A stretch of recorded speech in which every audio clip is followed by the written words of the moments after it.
আসসালামু আলাইকুম। আজকে প্রায় অনেক দিন পর আমি আমার খামারে আপডেট দিব। আপডেট বলতে গেলে এটা আমার ইনডোর খামার, যেটা আমি আমার ঘরের ভিতরে আর কি ইনডোর খামারটা তৈরি করতে আসি। তো এখানে অনেকগুলো ট্যাঙ্ক আমি সেট আপ করবো। তো অলরেডি আমি একটা সেট আপ করা হয়ে গেছে। এটা বলতে গেলে আমার বাতিজার একটা পুকুরে, মানে পুকুরের মতো গোসল করার একটা ছিল, গ্রাম ছিল, যেটা পুকুরে ফিল না যেত গোসল করার জন্য। তো এখন আর ওটা ব্যবহার করে না, যার ফলে এটা আমি পড়া ছিল। এখন এটা আমি একটু ট্যাঙ্ক হিসেবে ব্যবহার করতেছি এখন। আর এখানে আমার একটা পুরানো অ্যাকুয়ারিয়াম ছিল, যেটা আর কি ভেঙে গেছিলো। পরবর্তী এটা আমি ছাদে ইউজ করতাম, কিন্তু এখন এটা ছাদের থেকে এখানে নিয়ে আসছি। আমার ছাদে আরেকটা খামার আছে। তো ওইদিকে এখন শীত আসার কারণে আমি এগুলো সব ইনডোরে করবো এখন, কারণ আমি অনেকগুলো নতুন ফেন্সি গাপি আসবে।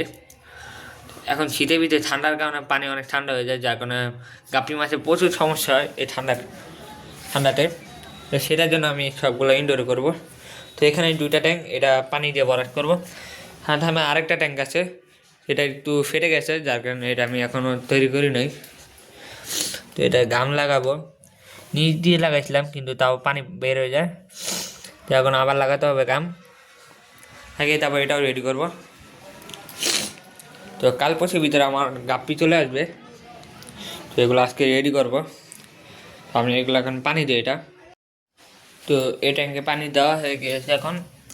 ওটা বেশি পানি দিলাম না, সর্বোচ্চ এ পর্যন্ত পানি দিলাম, মোটামুটি এক হাত খালি রাখলাম, আর এত পানি ভরা থাকুক। ওই ট্যাঙ্কে একটু বেশি পানি হয়ে গেছে, ওটা একটু কমিয়ে দেবো। তো আজকে ভিডিও পর্যন্ত, পরবর্তীতে আমি মাছ আনার পরে ওই ভিডিওটা করা হবে। তো আজকে ভিডিও পর্যন্ত সবাই ভালো থাকবেন। আল্লাহ হাফেজ।